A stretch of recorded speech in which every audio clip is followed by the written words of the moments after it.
Bienvenidos a la clase de esta semana. Ya pudieron mirar en el título que la sesión de hoy nos toca hablar acerca de la vida de oración del discípulo. Y vamos a comenzar orando, vamos a pedirle a Dios que sea Él quien nos enseñe y quien nos motive a hacer esos cambios que sean necesarios en nuestra vida de oración. Dios, yo quiero hoy agradecer el que tú seas nuestro maestro, el que podamos tener esa relación tan personal contigo a la que todos somos llamados y somos invitados.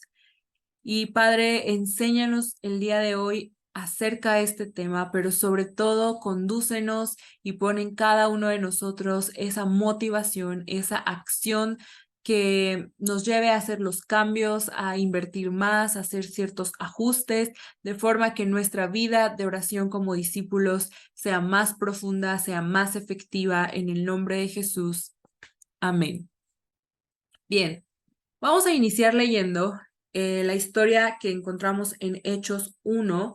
Vamos a leer los versículos 12 al 14, pero para dar este contexto, estamos hablando de que están los discípulos reunidos en una casa, en el aposento alto, justo después de que Jesús se ha ido al cielo. Ellos acaban de mirar a su maestro que es elevado, que él asciende al cielo, y justo después de este hecho tan importante en la vida de los discípulos es que ocurre lo que vamos a leer en Hechos 1, del 12 al 14.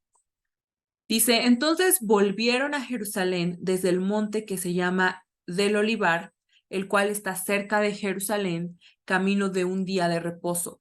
Y entrados subieron al aposento alto donde moraban Pedro y Jacobo, Juan, Andrés, Felipe, Tomás, Bartolomé, Mateo, Jacobo, hijo de Alfeo, Simón el celote y Judas, hermano de Jacobo.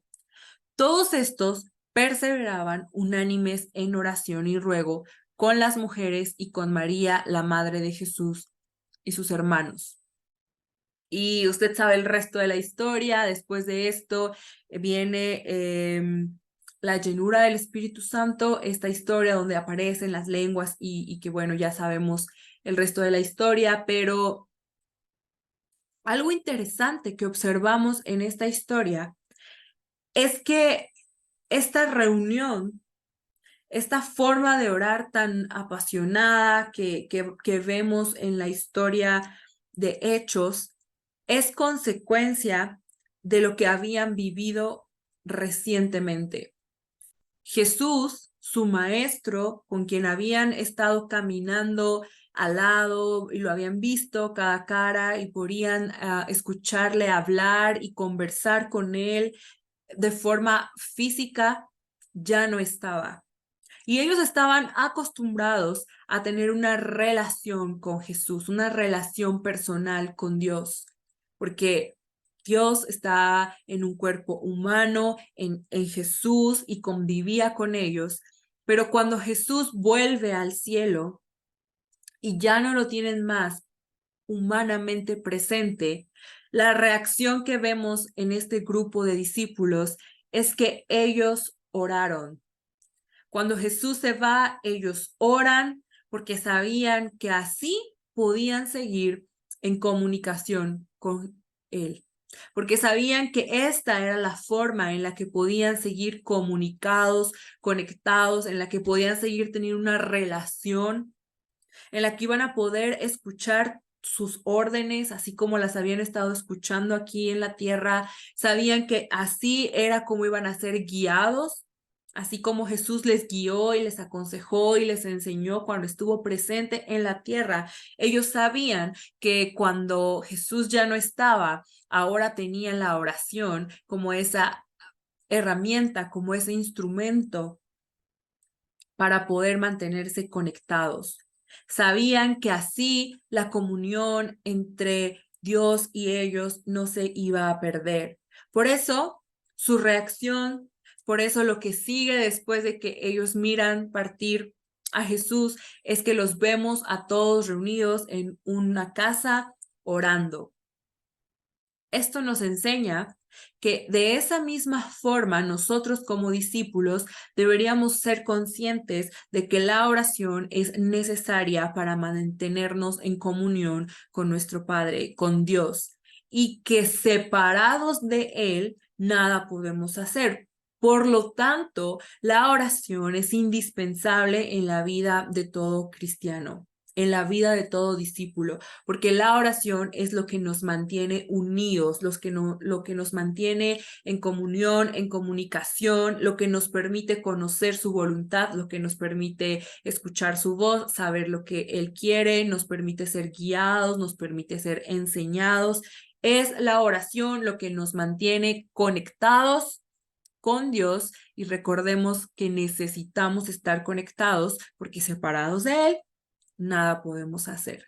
Entonces, entendiendo que la vida de oración en el discípulo para el cristiano es indispensable, vamos a mirar algunos aspectos para poder evaluar cómo está mi vida de oración, porque a lo mejor sí oramos, ya tenemos tiempo en el Evangelio, somos discípulos de Cristo, estamos incluso sirviendo dentro de la iglesia y a lo mejor sí oro, pero qué tan profunda, qué tan bien cimentada, qué tan bien, qué tanto estoy invirtiendo incluso en mi vida de oración. Bueno, vamos a ver algunos aspectos que nos pueden ayudar a autoevaluarnos sobre cómo está nuestra vida de oración y qué podemos hacer para mejorarla. Ojo, nadie tiene una vida de oración, un hábito de oración perfecto, que ya alcanzó la cima, que no puede mejorar, que no puede invertir más.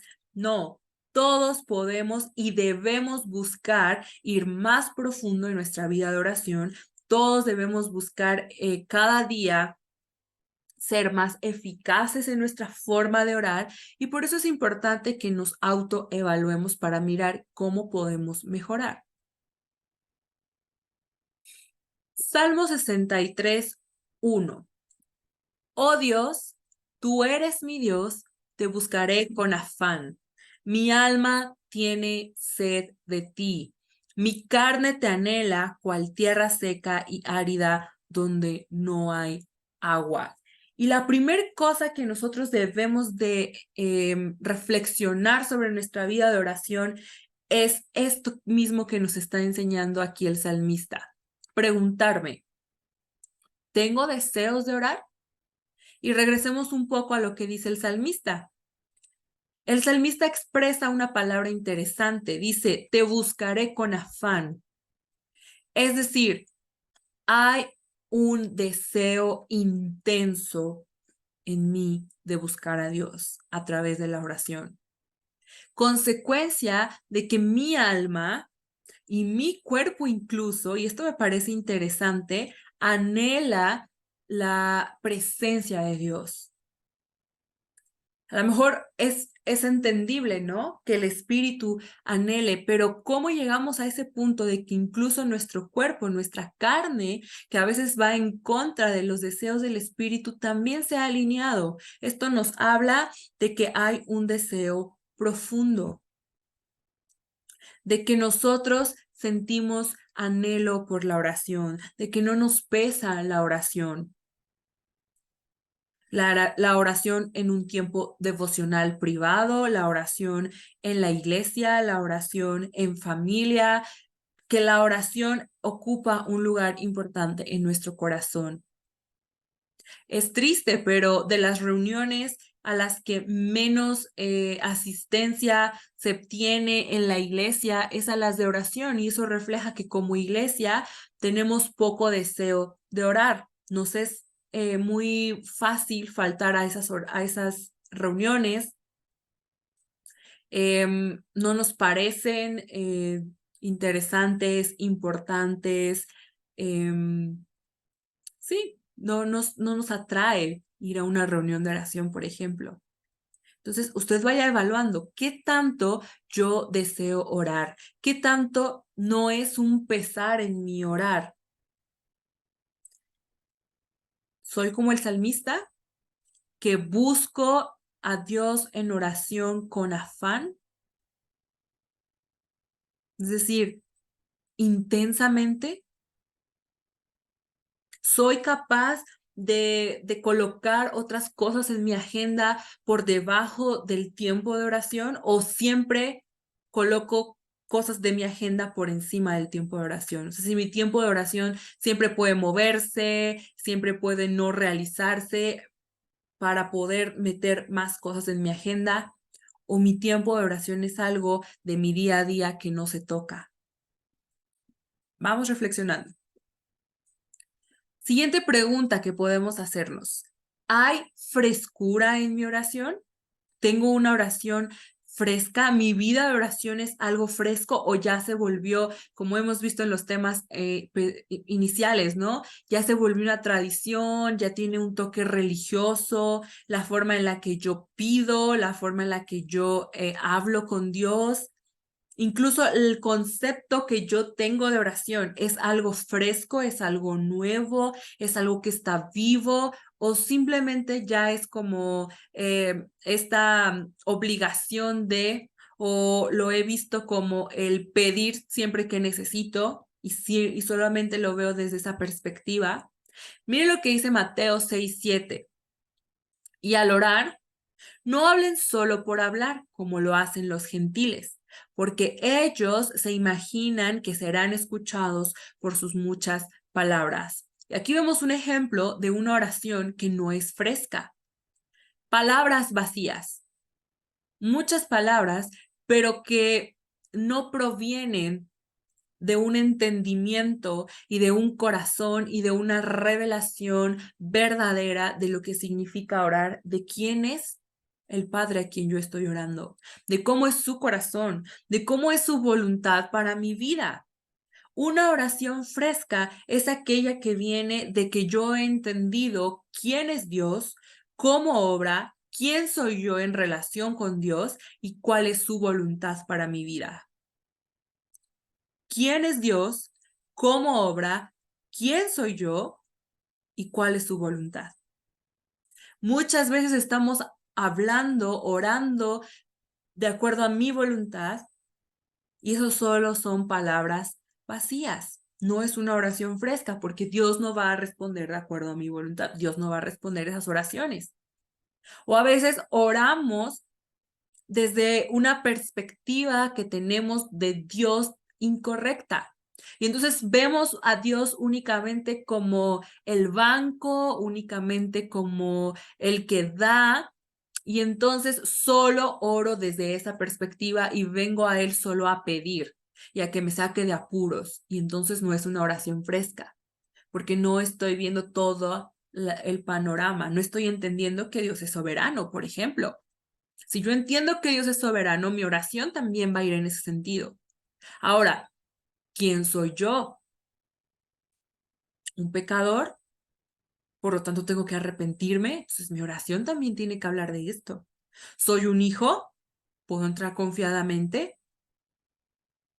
¿Soy amado? ¿Perdonado? Por gracia.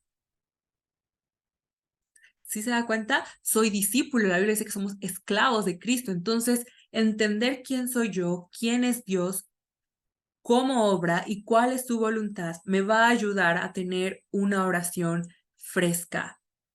Ahora, yo lo invito a que empiece usted a atreverse a hacer oraciones más audaces. A veces no oramos ciertas cosas porque de acuerdo a mi perspectiva, a mi visión, a mi comodidad, pues eso es imposible, eso es muy grande, eso es muy complicado o sé que me va a incomodar y no me atrevo a pedirlo. Pero recuerde a quién oramos. Así que tenga una vida de oración fresca. Haga oraciones audaces. Pida de acuerdo a la voluntad de Dios y siempre recuerde quién es Él y quiénes somos nosotros. No se enfoque únicamente en pedir, no se enfoque únicamente en orar por usted. Deje que el Espíritu Santo nos enseñe cómo pedir, que lo guíe a través de la oración. Y lo vamos a ver al final en alguno de los tips, Pero una buena forma de mantener la frescura en la oración es orar con la palabra de Dios, porque la palabra de Dios es viva, es eficaz y cada día nos va a estar guiando sobre cómo hemos de orar. Y orar con la palabra de Dios es una buena estrategia si queremos mantener una vida de oración fresca. Tercer pregunta que podemos hacernos. ¿Me deleito en la oración? Es decir, ¿la oración me causa gusto?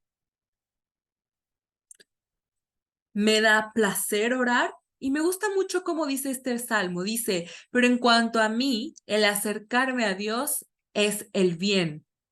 He puesto en Jehová el Señor mi esperanza para contar todas tus obras. Y la primera parte me parece muy bonita porque yo reflexiono sobre, ¿puedo de verdad afirmar esto que está afirmando el salmista? Para mí, acercarme a Dios, orar, buscarle, es el bien.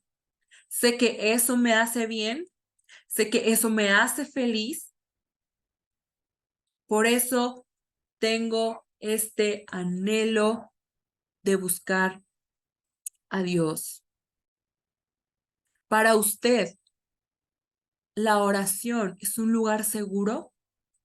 Para usted, ¿la oración es el bien para su vida, para la de su familia, en su casa, en la iglesia?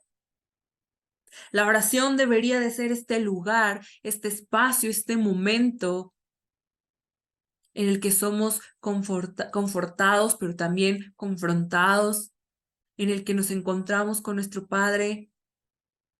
Y qué cosas tan hermosas pueden pasar ahí en la presencia. ¿Soy consciente de todo lo que ocurre cuando oro? Soy consciente de todo el poder que encierra una oración, porque si fuéramos realmente conscientes, entonces la respuesta a la pregunta ¿me deleito en la oración? Tendría que ser claro que sí. Pero a veces olvidamos que la oración no se trata de mis palabras, sino del poder que hay en la relación con el Padre. Así que debe de ser un deleite por eso mismo, no porque se trate de hablar y de cómo yo puedo hablar y todo lo que yo pueda decir y cómo yo me pueda expresar y si me expreso bien el Padre me va a escuchar y no, se trata del privilegio de una relación con el Padre donde yo puedo hablar, pero también puedo escuchar. Así que 3 preguntas se nos dejamos el día de hoy. ¿Hay deseo de orar o me es un pesar? ¿Hay frescura en mi oración y me deleito en la oración? Reflexione. ¿Qué le dicen las respuestas a estas preguntas sobre su vida de oración? ¿En qué área siente usted que tiene que trabajar? Ahora, vamos a mirar algunos peligros sobre la vida de oración. Cosas que pueden estar poniendo en riesgo nuestra vida de oración, cosas que nos están limitando en nuestra vida de oración y que podemos prevenir o bien corregir si ya están presentes en nuestra oración. Y que todos somos vulnerables a caer en estos peligros. Por eso es importante que hagamos este análisis constante de cómo está mi vida de oración, qué peligros estoy enfrentando y qué voy a hacer para seguir cultivando la vida de oración. Porque recordemos que el poder de esta vida de oración se trata en mantenerse unidos al Padre, que es la vid, porque separados de él nada podemos hacer. Un discípulo que no tiene una vida de oración profunda, eficiente, buena, empieza a separarse del árbol, de la vid, hasta que un día está completamente separado y entonces nada sirve. Somos frutos que han sido despegados de su árbol y un fruto que no ha madurado, que está separado de su árbol, ese fruto va a terminar por echarse a perder y morir. Por eso es tan importante la vida de oración. Vamos a ver entonces los peligros. Hebreos 10:22 nos dice, acerquémonos con corazón sincero, en plena certidumbre de fe, purificados los corazones de mala conciencia y lavados los cuerpos con agua pura. El primer peligro puede ser un corazón que no es sincero. Cuando el corazón tiene una doble intención. El secreto, nos enseña Hebreos, está en llegar con un corazón sincero. Hermanos, el Padre conoce todos nuestros pensamientos, todo lo que hay en nuestro corazón. No podemos engañarlo. Así que presentémonos transparentes delante de Dios y decir, Dios, sí, este es mi pecado, aquí está, me arrepiento. No intentar justificarnos. Con un corazón sincero, un corazón que está llegando al Padre porque le ama, no porque le necesita nada más. Eso es un corazón sincero. Un corazón que sí desea escuchar la voz de Dios y no solo desea ser escuchado. Que sí quiere tener una conversación con Dios. Seguimos leyendo en este versículo, después nos dice, en plena certidumbre de fe. Otro peligro de la oración es la falta de fe. Cuando yo estoy orando, pero dentro de mí tengo la duda de que lo que yo estoy haciendo pueda tener un efecto en mi vida, en el mundo, en la necesidad que estoy expresando, en la vida de otros.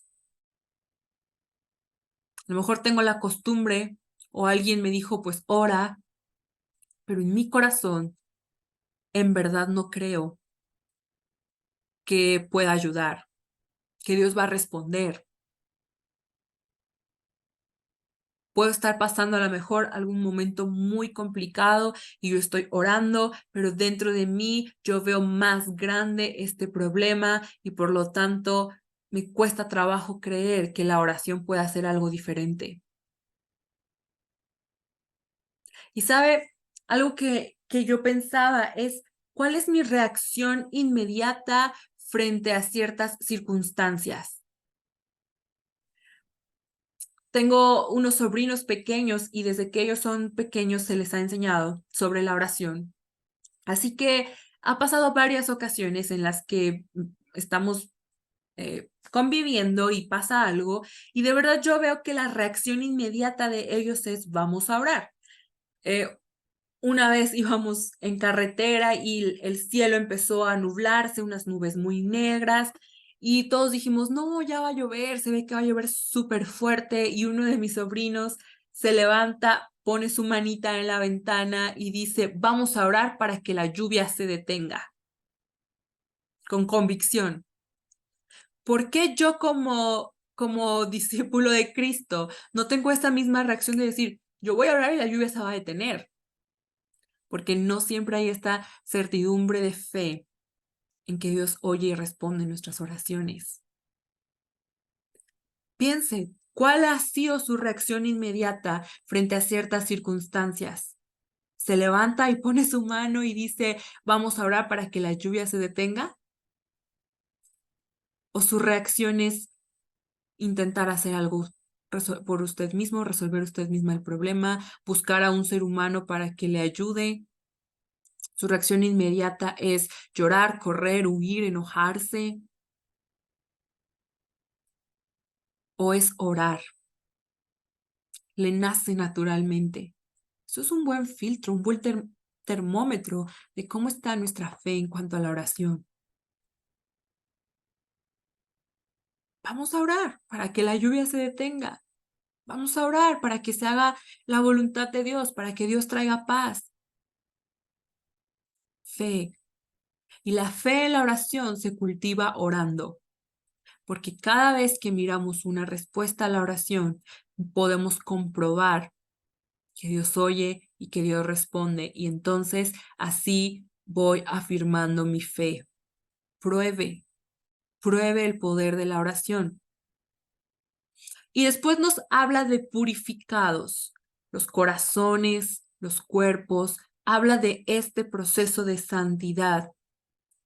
Ojo, muchas veces tenemos la idea de que yo solo puedo orar si no he pecado y entonces pues no, esto sería por mis obras. ¿Cuándo se abrió el camino hacia el Padre? Con la muerte de Jesús. Yo soy purificada a través de su sangre, yo soy justificada a través de su sangre, yo tengo ese libre acceso hacia el Padre por medio de Cristo. Así que no permita que la culpa, que el enemigo muchas veces quiere poner aquí en mi mente o en mi corazón para alejarme de Dios, lo separe. Ok, sí, pequé, soy culpable, pero el efecto a esto no es dejo de orar y me alejo. Por el contrario, recuerde que usted ha sido justificado, que usted ha sido limpiado por la sangre de Cristo, así que puede presentarse delante de Dios cubierto de esa sangre, pedir perdón por sus pecados, arrepentirse en esa oración y seguir adelante. Esta parte de purificado los corazones fue hecha a través de Cristo. ¿Qué tengo que hacer yo? Tomarme fuerte de su sacrificio. Y aun cuando me equivoque, no permitir que la culpa me limite de llegar al arrepentimiento, porque la culpa no es lo mismo que el arrepentimiento. La culpa me limita, me aplasta, pero no me lleva a una transformación. El arrepentimiento me recuerda que Cristo murió por mis pecados, me presento delante del Padre arrepentido, humillado y cambio. No me alejo del Padre, me acerco más, porque solo ahí es donde puede haber una transformación. Así que esas tres acciones son las que vemos en este versículo. Tres peligros. Vamos a seguir leyendo. Salmos 34:18. Cercano está Jehová a los quebrantados de corazón y salva a los contritos de espíritu. Y aquí vamos a hablar del peligro del orgullo. El orgullo es uno de los peligros más fuertes para nuestra vida de oración. No puedo acercarme a Dios con un corazón altivo, con un corazón orgulloso, con una actitud de dame porque me lo merezco, dame porque es tu responsabilidad, Dios como Padre. No, tengo que acercarme a Dios con un corazón humilde, con un corazón quebrantado, con un corazón de adoración, de rendición, un corazón que, como veíamos al principio, entiende quién es Dios y quién soy yo,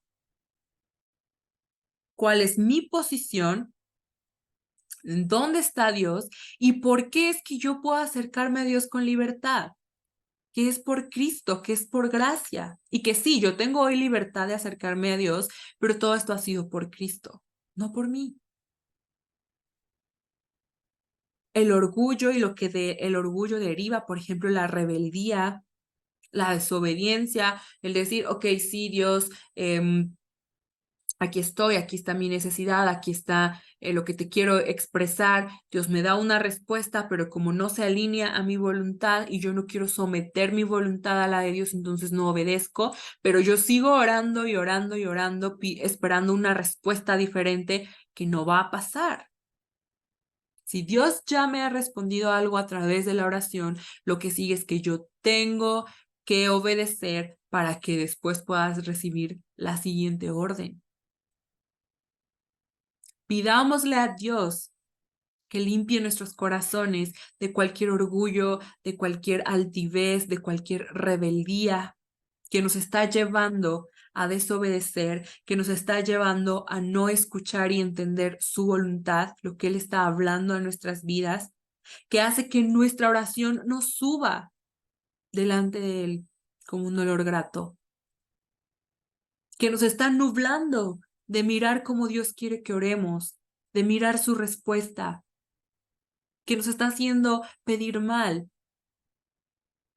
Pidámosle a Dios que nos limpie de ello, del orgullo, de la altivez. Ahora,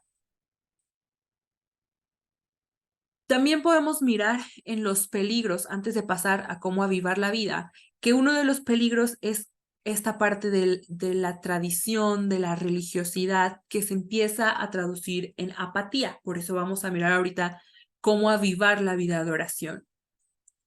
Cuando tenemos esta religiosidad, ya hemos estudiado qué es la religiosidad, incluso ya hablamos un poco sobre la religiosidad y la tradición en la vida de oración, pero esto genera apatía, el mirar la oración como la obligación. Ah, es que me lo piden en mi servicio. Ah, es que me lo piden mis papás. Ah, es que mi esposo, mi esposa quiere que oremos juntos.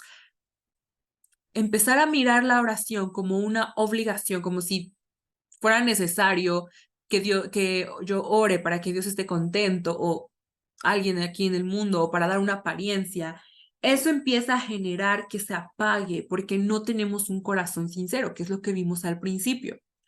Y provoca apatía, provoca indiferencia. Y cuando entonces analizamos nuestra vida de oración a la pregunta de si hay deseo y hay deleite, pues la respuesta es que no. No permita que el afán diario ahogue su vida de oración. Que usted diga, es que estoy tan cansada que entonces orar me pesa. No, haga de la oración algo fácil, algo sencillo, para que siempre usted pueda estar orando, para que no sea una rutina, para que nunca sea una obligación y para que no caiga en la apatía. Ahorita vamos a ver algunas recomendaciones, pero de verdad yo le invito a esto. No permita que el día a día ahogue su vida de oración, que la empiece a convertir en una rutina, en un acto ahí litúrgico, pero que no tiene sentido en nuestro corazón. Que siempre sea un deseo en usted. Ahora sí,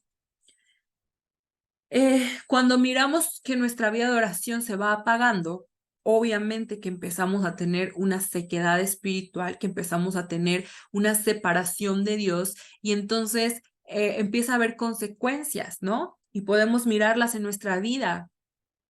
Esto afecta a otras áreas en nuestra vida, en lo espiritual, en lo físico, en todas las áreas. Por ejemplo, pienso en que en mi caso, ¿no? Cuando la vida de oración no está muy bien, me cuesta más trabajo tener un carácter de acuerdo al carácter de Cristo. Me cuesta más trabajo mostrar el carácter de Cristo.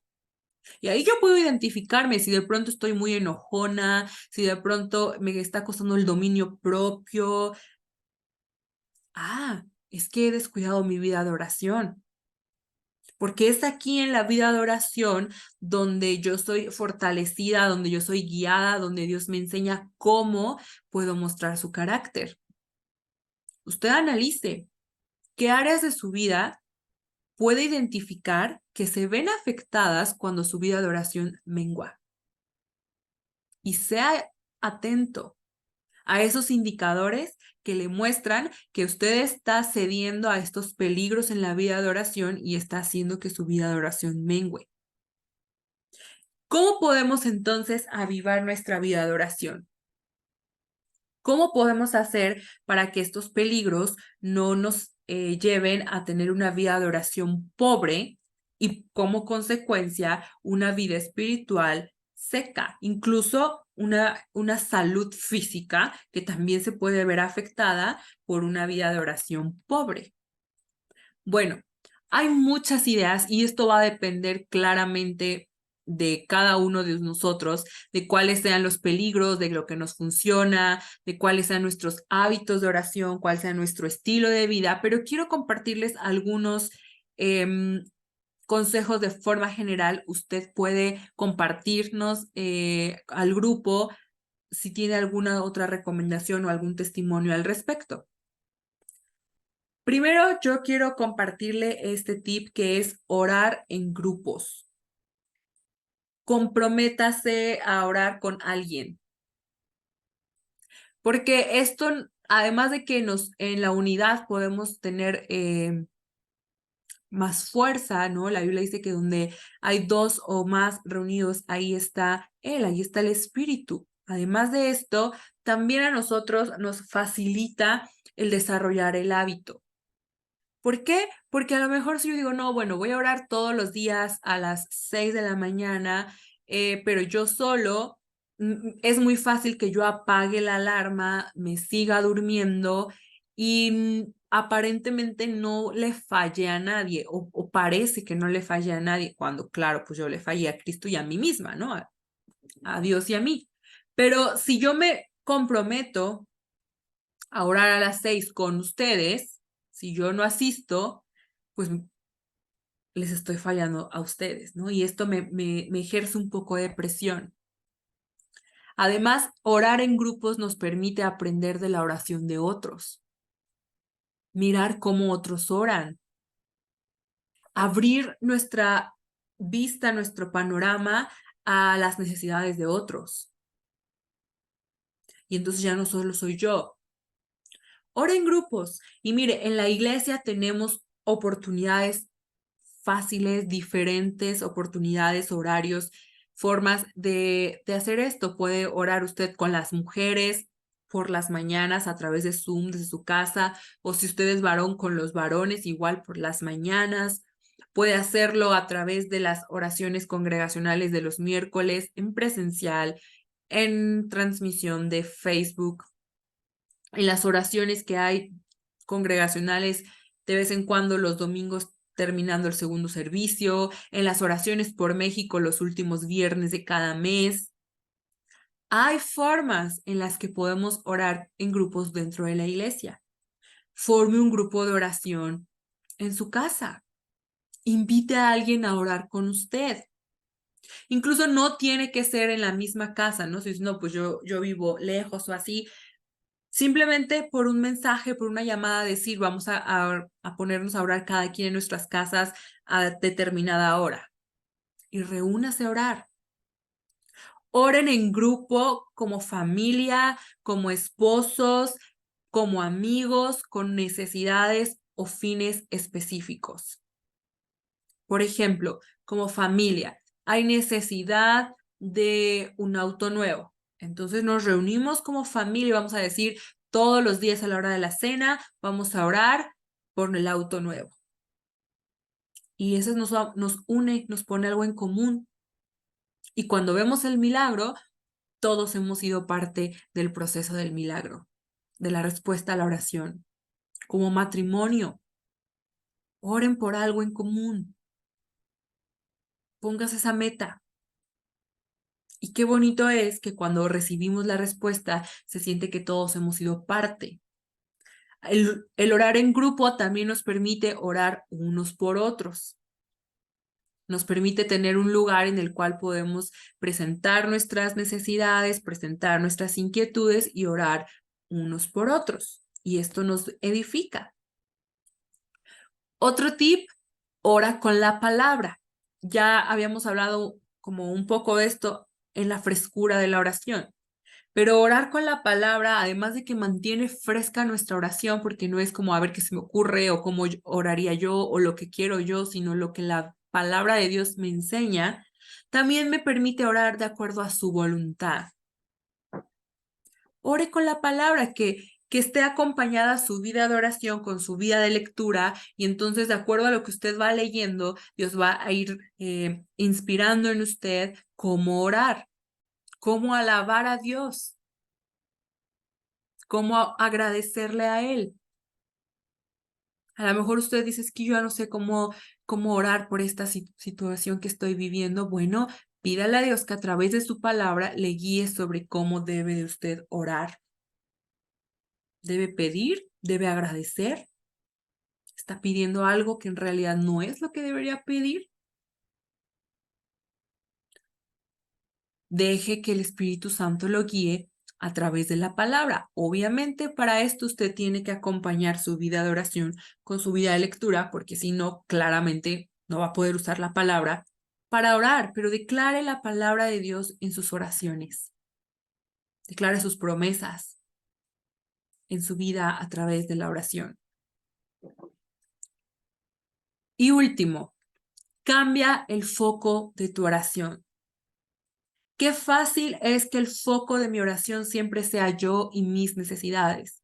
Esa es la tendencia natural de nosotros como seres humanos y está bien. Sí es importante pedir por mí, por mis necesidades, por los míos, pero tengo que cambiar ese foco de vez en cuando y abrirme a mirar que hay otras personas que necesitan que yo también ore por ellos, que hay circunstancias en la iglesia, en el país, en el mundo que necesitan de mi oración y que son más importantes a veces, más necesarias que estar pide y pide y pide y pide solo por mí. Y que muchas veces el orar por otros va a traer en mí paz, va a traer a mi necesidad satisfacción. Cuando yo cambio el foco de todo lo que yo no tengo, de todo lo que yo quisiera, de todo lo que yo necesito, viene agradecimiento. Así que no está mal que usted pida por usted y que pida por los suyos, pero hágase el hábito de que en su tiempo de oración, por lo menos una de las cosas por la que ore no se trate de usted. Se trate de interceder por alguien más o por otros, o simplemente de agradecerle a Dios, de decirle cuánto le ama, que se trate de Él y no de nosotros. Cambie el foco, que no sea usted, que sea Dios, que no sea usted, que sean los otros, que no sea pedir, que sea agradecer, alabar. Cambie el foco y va a ver cómo su vida de oración se vuelve más rica, más eficiente y también cómo usted se empieza a volver más sensible a mirar a su alrededor e identificar por qué podemos orar, cómo usted puede orar. Y eso a la vez hace que nuestra fe en la oración aumente, porque vamos a ver milagros cuando oramos por otros, cuando intercedemos. Cuando usted empiece a enfocarse en Dios y no en usted en la plática, entonces su corazón se vuelve más sincero y nace más amor. Y al mismo tiempo le permite mirar a usted cómo Dios sí está obrando en eso que está viviendo, que necesita, que es difícil. Así que la última recomendación que le dejo para poder avivar su vida de oración es cambie el foco, no siempre nosotros. Quiero cerrar con este versículo. Dice 1 Corintios 1:9. Fiel es Dios por el cual fuisteis llamados a la comunión con su Hijo Jesucristo, nuestro Señor. ¿Cuál es nuestro llamado como discípulos? La comunión. Ese es nuestro primer llamado y de ahí se desprende de dónde Dios quiere que yo le sirva, cómo quiere que yo le sirva, cuál es mi llamado, el ministerio, los dones, todo. Pero si no cumplimos este primer llamado de ser fieles en la comunión con Dios, el resto de los propósitos que Dios tiene para nuestras vidas no van a poder cumplirse porque recuerde que separados de Él nada podemos hacer. Y la forma de mantenernos unidos a Él es a través de la comunión con la oración. Así que siempre recuerde que el primer llamado al cual tenemos que ser fieles es a la comunión, a la relación. Eso nos va a mantener unidos a la vida y nos va a permitir cumplir el resto de propósitos, de llamados, de planes que Dios tiene para nuestra vida. Pero la base de todo es ese llamado a la relación, a la comunión.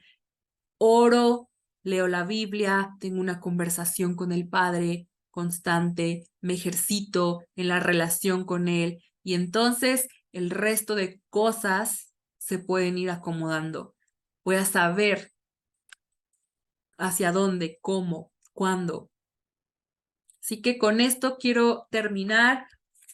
Usted y yo fuimos llamados a ser fieles en la comunión con Dios. Esa es la forma en la que nos mantenemos unidos a Dios, porque recuerde que separados de Él, nada podemos hacer. Pues gracias por estar en la clase de hoy. Voy a dejarles un material en el grupo de WhatsApp para que usted lo lea, para que usted comente si tiene alguna duda y nos vemos en la próxima sesión.